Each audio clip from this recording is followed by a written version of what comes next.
Vamos con el capítulo 2, Chapter 2, How Bitcoin Works, cómo funciona Bitcoin.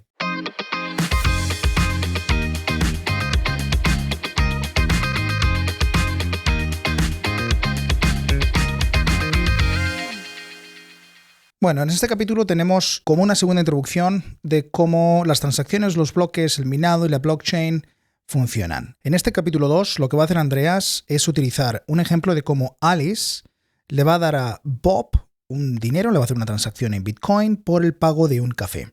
Y nos va a explicar Andreas cómo la transacción, el minado, los bloques y en definitiva el movimiento del dinero sucede desde la billetera de Alice hasta la billetera de Bob.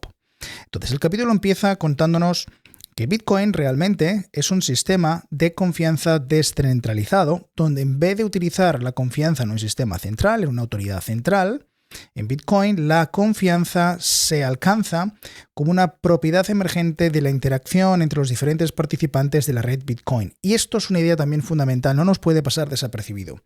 Lo que Andreas nos está diciendo aquí realmente es que el sistema que Satoshi ideó, además de ser un sistema para transmitir valor, por encima de todo eso, es un sistema de confianza descentralizada, donde la confianza no reside en una autoridad central, sino que es una propiedad emergente de la interacción de los diferentes participantes de la red de Bitcoin. Es decir, Bitcoin sin la red, sin los demás participantes, no funcionaría. Es una propiedad que emerge de todos ellos interactuando conforme a una serie de reglas que se van explicando a lo largo del libro y que yo ya también he explicado en diferentes capítulos del podcast. Si pasamos la hoja, realmente lo que nos cuenta aquí, para ir más rápido, que no me salga un vídeo muy extenso, nos cuenta aquí que se puede utilizar, se puede ver esa transacción en un explorador de bloques, en un explorador de blockchain, como puede ser blockchain.info, y mostraré algunos datos en pantalla, y él empieza situando la escena. Realmente lo que va a hacer Alice es comprar un café, como pone aquí, buying a cup of coffee, en donde Alice se supone que está en una cafetería, en un coffee shop en Palo Alto, California, y le va a comprar a Bob, pues un café. Lo que cuenta Andreas es una hipotética situación en la que Bob realmente cuando va a cobrar puede cobrar en dólares o cobra en Bitcoin, tiene las dos alternativas, y Alice decide pagar en Bitcoin. Alice recibe ese Bitcoin porque previamente se los compró a Joe en el capítulo 1. Si no habéis visto el capítulo 1, iros hacia atrás en el canal y veréis el capítulo 1, que es el que precede a este. Entonces ahí veréis cómo Alice consiguió el Bitcoin por primera vez. Entonces, lo que hace realmente el sistema de pagos de Bob es generar un QR, y en este QR, que Alice lo puede escanear con su propia billetera, la información que hay embebida en el propio QR es la dirección de recepción de Bitcoin, es decir, la dirección de Bob, donde Bob recibe sus Bitcoin, la cantidad de dinero, en este caso 0,015 Bitcoin, que equivale en este momento en el momento en el que se escribió el libro, a 1,5 dólares estadounidenses, pero a día de hoy, a mayo del 24, estos son 921 euros. O sea, esto lo apunto aquí para que veamos cómo Bitcoin se ha revalorizado en el tiempo, desde el momento en que se hizo este libro hasta el momento de hoy, es decir, sería un café extremadamente caro. Pero bueno, en el fondo lo que nos está indicando es que le cobra 0,015 Bitcoin, y luego hay un label y un message, una especie de etiqueta y un mensaje donde, Bob en el propio sistema de pagos de Bob genera este label de forma automática y genera un mensaje que tiene que ver con Purchase Bob's Café o algo así. Aquí lo pone Purchase at Bob's Café, que es algo así como, que una compra en el café de Bob. Entonces Alice escanea esto y cuando lo escanea su billetera ya tiene toda esta información automáticamente. Y entonces lo que hace Alice realmente es pulsar el botón de enviar, send, para autorizar el pago de esta transacción. En unos pocos segundos, lo que hace realmente el protocolo Bitcoin entre bambalinas es validar esa transacción, comprobar que es correcta y empezar a enviarse esa transacción entre todos y cada uno de los nodos que se van conociendo entre ellos. Todos y cada uno van a validar esa transacción, si es correcta y no la tienen localmente, la añaden localmente y la propagan a los demás, para que esta transacción en cuestión de segundos, in a few seconds, pueda alcanzar la billetera de Bob. Como dice aquí, en aproximadamente el mismo tiempo que una tarjeta de crédito se autoriza. Efectivamente, una tarjeta de crédito normalmente necesita unos segundos, desde que la pones hasta que recibes el OK. La transacción de Bitcoin quizá necesite algunos segundos más, vamos a ser sinceros. Quizá no llegue en un par de segundos, a lo mejor necesita 20 o 30 segundos. A día de hoy habría que hacer la prueba y también depende de la congestión de la red, etcétera. Depende de muchos factores, pero en cuestión de menos de un minuto, digamos, unos cuantos segundos, esa transacción debería de llegarle a la billetera de Bob, que la va a ver como una transacción pendiente, en curso, no como una transacción cristalizada en la blockchain todavía. Y ahora nos explicará Andreas cómo funciona. Aquí hace una aclaración y dice que no tenemos por qué enviar Bitcoin, podemos enviar milibitcoin, milibits. Un milibitcoin es la milésima parte de un Bitcoin, como siempre digo, igual que un milímetro es la milésima parte de un metro.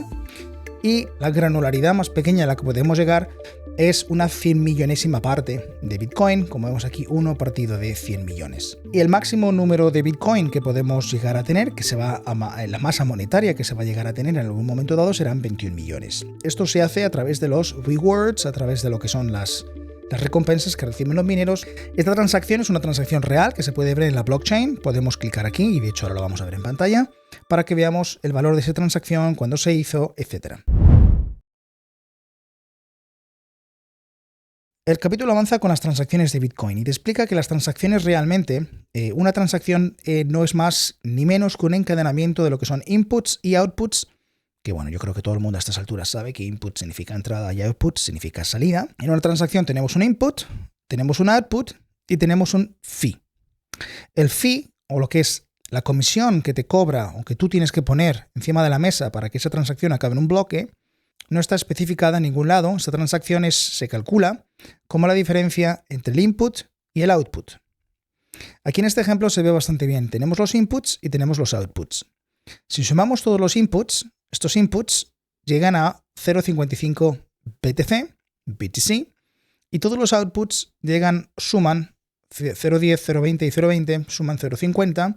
Por tanto, la diferencia entre todo el dinero que ha entrado y todo el dinero que ha salido, aquí lo tenemos, inputs menos outputs, genera una diferencia de 0,5 BTC en lo que sería el fee.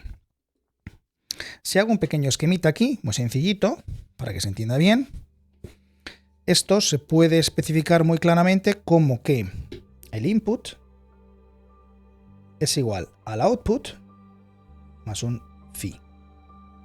Es decir, en este caso, Alice, que va a estar aquí, tiene que coger tanto Bitcoin como sea necesario para que Bob reciba el pago de su café, que eran 0,015 BTC, y un poquito más de fee, que es lo que se va a quedar el minero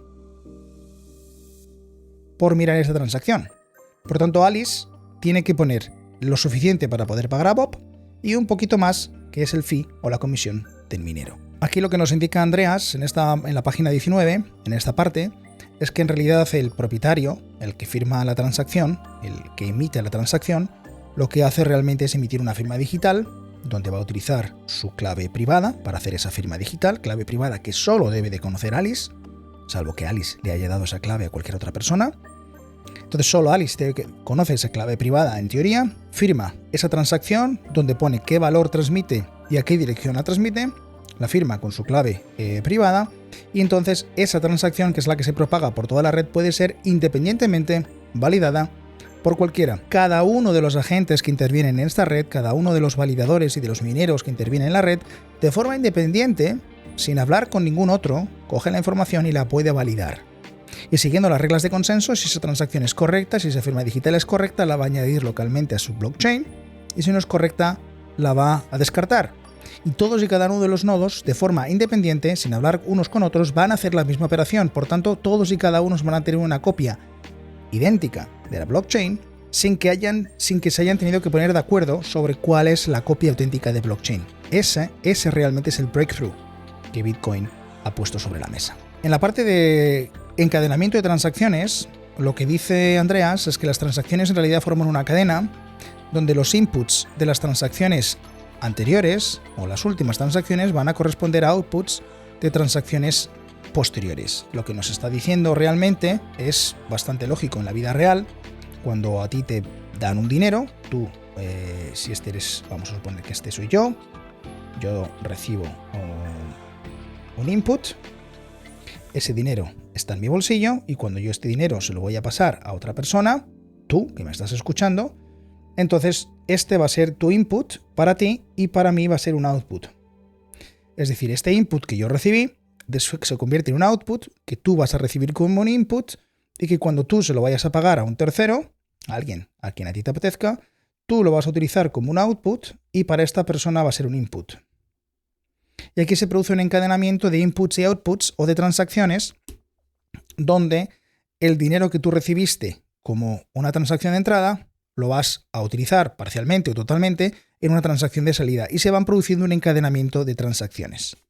Esto es lo que viene a contar en esta parte de la hoja. Aquí se ve un poquito mejor como una transacción, que es un input, es un output, acaba saliendo como un output, después este output se convierte en un input cuando este usuario quiere, en este caso Alice, quiere pagar, creo que es a Bob, y cuando Bob quiere a su vez pagar a un tercero, ese output lo va a tomar como un input y va a generar un output y así sucesivamente hasta el final. Vale, en esta parte del libro, Andreas lo que nos cuenta es que en las transacciones muchísimas veces lo que tenemos es un cambio.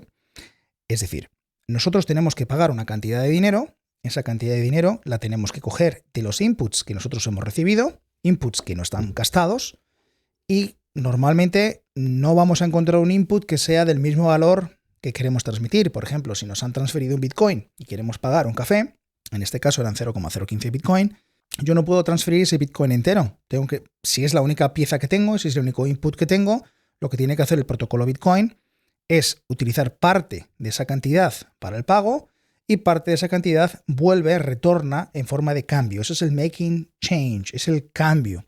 De la misma manera que cuando pagas con un billete de 20 euros 12,50, pues tienes que recibir el cambio y ese cambio vas 12,50, se lo queda a quien se lo des y te devuelven un cambio. Esto es exactamente igual.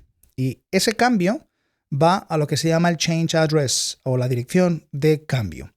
Cuando yo empecé a estudiar Bitcoin, a mí me chocaba un poco que yo, desde mi punto de vista, esa dirección de cambio debería de ser la misma dirección de cambio que el origen. Es decir, si reuso la misma hoja de antes, cuando Alice le paga a Bob y le paga de esta manera, supongamos que le paga un BTC, sabemos que es muchísimo dinero, pero bueno, es un ejemplo. Yo entiendo que se la paga desde la dirección, vamos a poner la dirección 1 y se la paga a la dirección 2. El cambio, supongamos que la transacción en realidad es de 0,5 BTC, para hacerlo fácil, el otro 0,5 menos el fee que se va a quedar el minero debería de retornar otra vez a la dirección A1, la dirección de Alice. Y yo veía en las transacciones que yo alguna vez he hecho, pues que esto no funciona así, que iban a otra dirección, a una A3.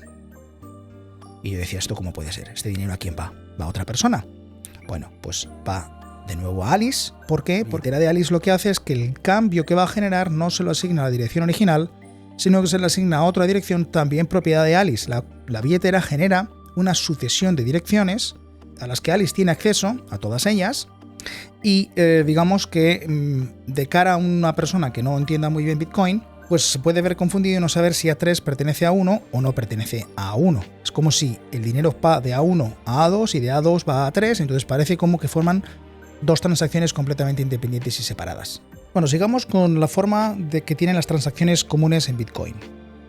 Como bien se explica aquí, hay varias formas. Tenemos una transacción común, normalmente puede tener un solo input, en este caso sería el input que tiene Alice, el dinero que recibió a su vez de Joe, capítulo 1 recuerdo, y este input se transforma en un dinero que va a Bob como output 0, output 0, y un cambio, el restante, el excedente de ese dinero, de este input que le va a Bob, el excedente, regresa como un output 1 o output 1, regresa a Alice a su dirección de cambio, que como ya he explicado antes puede ser la misma o normalmente es una dirección diferente.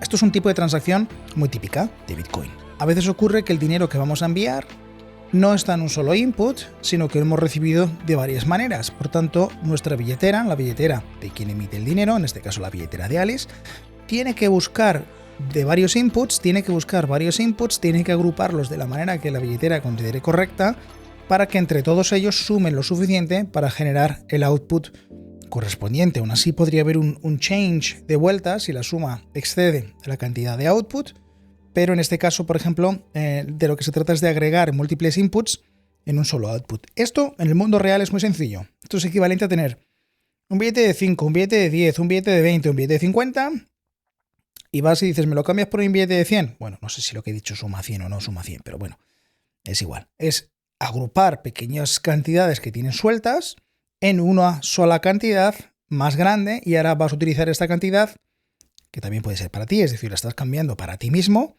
y generas un solo output, no hay change, no hay nada, habría un fee que se queda en el camino y ya está. Y esa sería una posible transacción también típica según el libro de Andreas.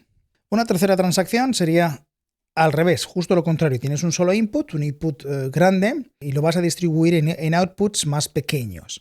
Como dice aquí, esta podría ser una transacción típica de un proceso de pago a empleados, por ejemplo, cuando tú tienes, bueno, pues una cantidad de dinero importante que recibes y la tienes que ir distribuyendo entre múltiples outputs, múltiples direcciones que van a percibir esa cantidad de dinero. Vamos a ver cómo se construye la transacción realmente. Aquí nos cuenta que Alice solo tiene que especificar la dirección de destino y la cantidad en su propia billetera, porque el resto lo hace la billetera sin que Alice tenga que ver o tenga nada que hacer. Incluso Alice podría estar offline, como dice aquí.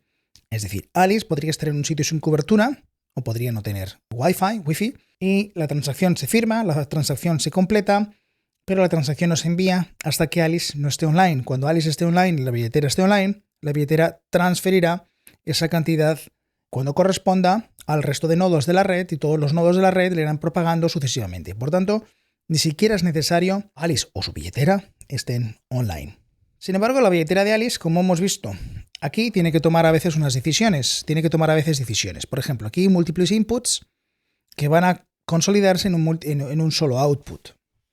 Para esto, la billetera de Alice tiene que ser capaz de saber cuántos inputs Alice posee no gastados. Y aquí nos pone un ejemplo de lo que sería una llamada a la API, al API, como ya también comenté en el capítulo 1, donde la billetera podría utilizar blockchain.info unspent con el parámetro active, y pones la dirección de Alice, la dirección de quien emite la transacción, para ver cuántos outputs no gastados posee esa transacción, esa billetera. Es decir, cuánto dinero esta dirección ha recibido no gastado, que son los unspent outputs. Esto lo que hace es que esta API o API consulta la blockchain y te genera un resultado. Este resultado te dice, bueno, las transacciones, en este caso es una sola transacción, y he crecido el valor. ¿Cuánto es esto? Estos son, si no me equivoco, 10 millones. 10 millones, como son 100 millones de satoshis, es un Bitcoin, es 0,1 Bitcoin. O sea, este valor es de 0,1 Bitcoin expresado en satoshi. El número de confirmaciones que tiene, es decir, el número de bloques que vienen después. Y bueno, esta sería una llamada típica de la wallet de Alice, que no tiene la blockchain en su propio móvil, como ya vimos en el capítulo 1. Por tanto, necesita de un nodo completo, un full node, para que le suministre esta información. Vale, en este caso nos cuenta que la billetera de Alice ha encontrado en esta transacción unspent, en este output unspent, suficiente dinero como para poder pagar el café y generar una dirección de vuelta, una dirección de cambio, un change, pero que si no fuese el caso, que en un solo unspent output tuviera lo suficiente, tendría que ir recuperando múltiples outputs y viendo cuáles de ellos puede coger, cuántos de ellos tiene que coger, para que entre todos ellos sumen la cantidad necesaria para poder hacer el pago. Aquí, en los outputs que va a generar la billetera, el libro nos cuenta, será realmente pagable o usable a cualquiera que presente la signature, la firma. En realidad, lo único que está diciendo es la clave privada, correspondiente con la clave pública de Bob. Es decir, recordar, lo he repetido antes, lo repito otra vez porque es importante, Alice va a firmar la transacción. Cuando la firma, pone la cantidad que transfiere a la dirección pública que se transfiere, y Alice lo firma con su clave privada. Bob posee su clave pública, y Bob, presentando su clave pública, puede desbloquear, puede demostrar que eres el legítimo propietario que se asocia a la clave pública que Alice utilizó de Bob. Y como solo Bob es el legítimo propietario y la única persona que lo debe de poseer, es como una contraseña, entonces Bob es el único que puede gastarlos. Bob, a su vez, utilizará este output como un input en una segunda transacción, que le pagará a quien quiera, firmará de la misma manera, pondrá la clave pública del receptor, y ese receptor solo podrá usar ese dinero si ese receptor demuestra que es el legítimo propietario mostrando la clave privada que corresponde a la clave pública que Bob utiliza cuando firma la transacción. Aquí nos comenta que la billetera de Alice, bueno, hace lo que hemos comentado, genera dos pagos, uno para Bob y otro para ella misma, que es el cambio, la dirección de vuelta, que como he dicho en las billeteras antiguas podía ser la dirección original, que es lo que yo pensaba al principio, pero realmente las billeteras más nuevas lo que hacen es que generan una segunda, tercera, cuarta, quinta dirección que aparentemente no estaría asociada a Alice, pero que la billetera de Alice controla entre bambalinas, de forma que Alice no tiene por qué preocuparse de nada de eso. Alice verá el cambio asociado a su cuenta, asociado a su, pues a ella misma, y listo. Y aquí también nos cuenta que Alice tiene que pagar un fee, que lo paga automáticamente su billetera, y billeteras un poco más modernas, un poco más sofisticadas, que te permiten especificar tú el fee que quieres pagar. Lo más normal es que las billeteras tengan algún tipo de algoritmo interno que permita decidir cuánto fee. Hay momentos de congestión donde el fee es un poquito más alto y momentos valle, donde la congestión es menor y el fee también subsecuentemente es menor. ¿Por qué el fee es importante? Los mineros utilizan el fee para priorizar las transacciones. Si en el bloque solo caben, por decir una cantidad, 1000 transacciones y tengo 1200, tengo que dejar a 200 fuera. ¿Qué 200 dejo fuera? Las 200 que menos fee me dejen. Entonces esta es una forma de incentivar. Si tienes mucha prisa porque tu transacción salga adelante, podrías utilizar un fee mayor y hay wallets que te permiten especificar el fee. Si estás haciendo una transferencia de mucho valor, pues puedes hacer un fee mayor para que te llegue antes. Si estás haciendo una transferencia de pequeño valor como un café, bueno, pues quizá en el tiempo que te tomas el café, pues te va a llegar la transacción a destino y ya está. Y no debería de pasar o no debería de haber mayor problema. Como digo, esta transacción es real. Andreas Antonopoulos la ejecutó. Se ve aquí en esta parte del libro se ve muy mal, pero en pantalla lo vamos a ver a continuación. Bueno, llegados a este punto, la transacción está en vuelo, todavía no ha llegado a la blockchain, todavía no se ha cristalizado en lo que es esta base de datos inmutable a la que llamamos blockchain. Pero entonces, ¿qué ha pasado? Vamos a repasar aquí en la página 25 lo que ha pasado. Lo que ha pasado es que Alice ha firmado esa transacción y la ha enviado. Esa transacción, en la billetera de Alice, se la va a enviar a unos nodos predefinidos que la billetera de Alice conoce. Estos nodos van a comprobar esa transacción, van a validarla, si no la tienen localmente la van a validar, como digo, y la van a almacenar y la van a retransmitir a otros nodos, que a su vez van a hacer lo mismo. La comprueban localmente, si no está la validan, la guardan y la retransmiten. Si fuera una transacción incorrecta, la rechazarían y no la retransmitirían. En unos pocos segundos esta transacción se va a ir propagando a través de la red, a través de la técnica que llamamos el flooding, o como acabo de comentar, que todos los nodos se van transmitiendo todas las transacciones tan rápido como sea posible. Y mediante este mecanismo, la vista de Bob's View, va a ser que su billetera, pasados unos segundos, la va a ver como unconfirmed, como he explicado hace un segundo. Y aquí Andreas nos dice que con un poquito de riesgo, with little risk, la transacción se puede considerar efectuada. No está del todo cristalizada en la blockchain, está claro, es una transacción no confirmada, pero por una cantidad de pequeño valor como un café, es suficiente. Es el equivalente, como ya he explicado también en algún caso, a pagar con la Visa y no poner ni el PIN ni la firma. Si tú pagas con la Visa y no pones el PIN ni la firma, tú puedes rechazar ese pago y decir que tú no lo hiciste. Nadie va a poder demostrar que lo hiciste tú, puesto que nunca firmaste, nunca pusiste el PIN, y por tanto, el comercio que te está aceptando esa transacción sin PIN y sin firma está asumiendo cierto riesgo. Esto es lo que nos explica aquí diciendo que hay un error común cuando dice que las transacciones tienen que ser confirmadas y esperar 10 minutos, y dice que, bueno, sí, si esperas 10 minutos es más correcto, por supuesto, pero que para cantidades de pequeño tamaño esto es innecesario, puesto que la transacción ya está en vuelo. Entonces el siguiente paso sería Bitcoin mining. ¿Cómo confirmamos esa transacción y la metemos en un bloque para que quede para siempre? Eso se hace a través del proceso de minado. Como explica aquí, el minado tiene dos propósitos. Uno, asegurar que esa transacción, esa y todas las demás, cumplen con las reglas del consenso. Por tanto, esa transacción es válida, es correcta, no hay un double spend, no se ha gastado ese dinero en alguna otra cosa anteriormente, y esto genera o produce seguridad en toda la red Bitcoin, rechazando las transacciones inválidas o que no estén bien formadas. Por tanto, la minería se asegura de que solo aquello que cumple las reglas que están especificadas en código, sale adelante y aquello que no, se rechaza. El segundo propósito de la minería es generar nuevo Bitcoin, el equivalente al imprimir el dinero. El nuevo Bitcoin, la nueva cantidad de Bitcoin, la nueva masa monetaria, se va produciendo a través del minado como recompensa para aquel minero que pueda minar el bloque. Para que la minería funcione, el proceso que Satoshi ideó fue utilizar un concepto ya preexistente que se llama Proof of Work, o prueba de trabajo, que en realidad fue inventado por Adam Back, pero que Satoshi adaptó para el concepto Bitcoin. En este Proof of Work, cada minero lo que tiene que hacer es demostrar que ha realizado un trabajo, que ha realizado un esfuerzo, mediante la resolución de un acertijo matemático que envuelve las funciones hash. ¿Qué son las funciones hash? Bueno, pues no lo voy a explicar ahora, porque vienen más adelante, mucho más en detalle, pero sería algo así como reducir un fichero de entrada, una cantidad de entrada, un input, en este caso el bloque con todas las transacciones, reducirlo a una simple cadena de texto. Una cadena de texto que se transforma, que se consigue a través del algoritmo SHA-256 o SHA-256, que es un algoritmo criptográfico que sí que se inventó por la NSA, es correcto, se patentó por la NSA, pero no por eso significa que Bitcoin tuviera que ser inventado por la NSA.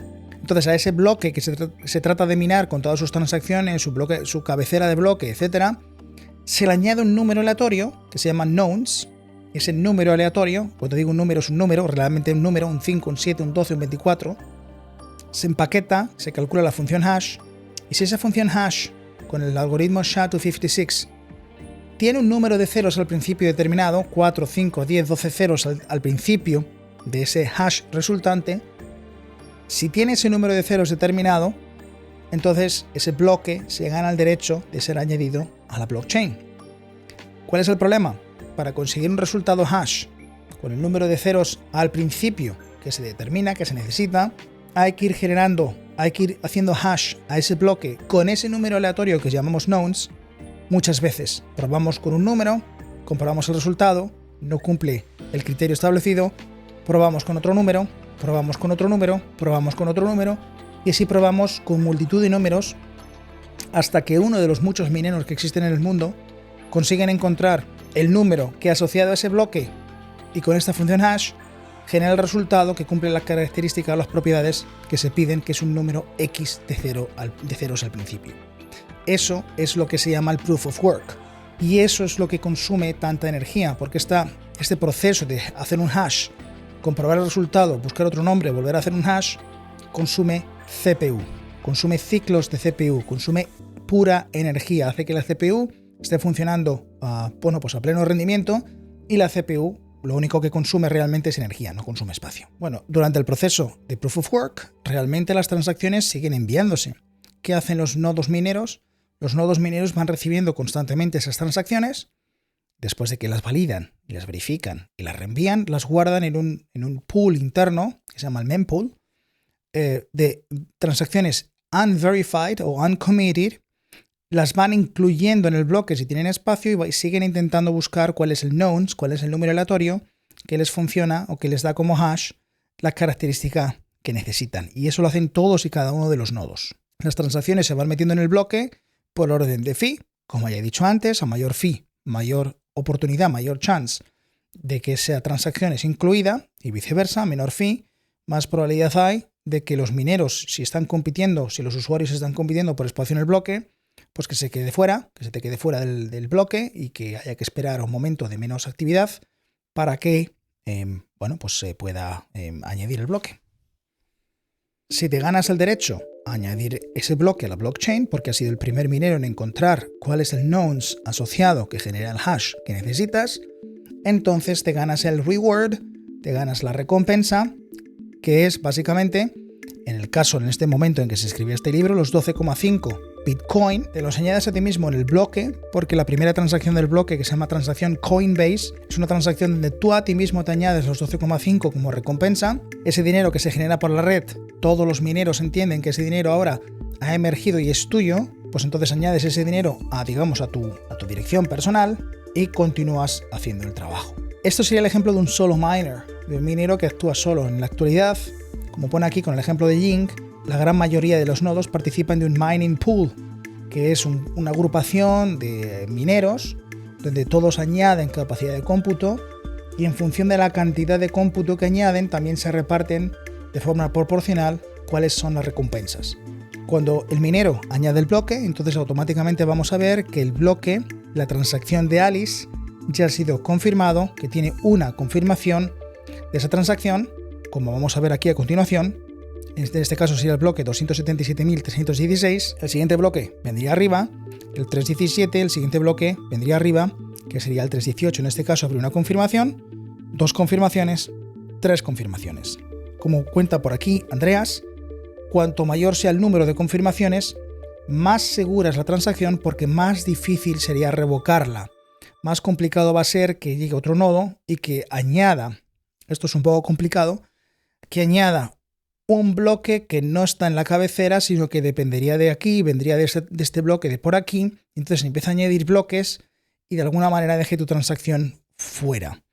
Eso solo se podría conseguir si un agente malicioso tuviese una capacidad de hashing mayor que el 50% de la red y por tanto pudiera dominarla. Esto es otro concepto, esto es otro capítulo, es complicadete de explicar en un capítulo introductorio y por tanto no voy a entrar aquí. Cuanto mayor sea el número de confirmaciones, más segura es la transacción.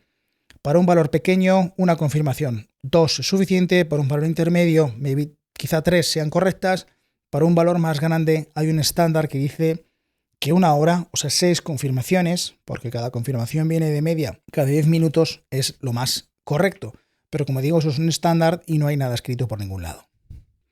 Y finalmente, para cerrar el capítulo, aquí nos cuenta Andreas cómo podría gastarse el dinero de esa transacción y lo que nos dice básicamente es que Bob, que ya tiene el dinero porque está confirmado en 1, 2 y 3 confirmaciones, hay 3 bloques que confirman que Bob es el legítimo propietario, cualquier full node, cualquier nodo que tenga la blockchain lo puede comprobar de forma autónoma. Los clientes ligeros, como las wallets del móvil, utilizarán SPV, the Simplified Payment Verifications, o las APIs, las APIs, como hemos comentado antes, para asegurarse de que esto realmente ha ocurrido, y por tanto cualquier otro usuario de la red, cualquier otro nodo de la red, autorizará a Bob a gastar ese dinero que ha recibido, en tanto en cuanto Bob presente con su clave privada, que es el legítimo propietario de esa transacción. Y por tanto, y con esto finalizamos el capítulo, veremos una cadena de transacciones donde Joe, en el capítulo 1, le pagaba a Alice un dinero. Alice ahora es el input, se lo transfiere a Bob como un output por la compra del café. Bob ahora lo ha recibido y le puede pagar a Gopesh ese dinero o parte de ese dinero para la compra que considere oportuna. Y con esto acaba el capítulo 2 de Mastering Bitcoin. No ha sido un capítulo muy complicadete, ha sido como una extensión de la introducción del capítulo 1 y nos predispone a ver el capítulo 3 y sucesivos, poco a poco, introduciendo los conceptos de forma gradual e intentando poner ejemplos de la vida cotidiana, como siempre digo. Así que con esto acabamos el capítulo, espero que te haya gustado. Recuerda que yo no tengo Patreon, recuerda que esto lo hago por amor al arte, porque me gusta enseñar. Suscríbete, reenvía el vídeo, ponme un comentario, tanto si te gusta como si no, y nos vemos en el capítulo 3. ¡Hasta pronto!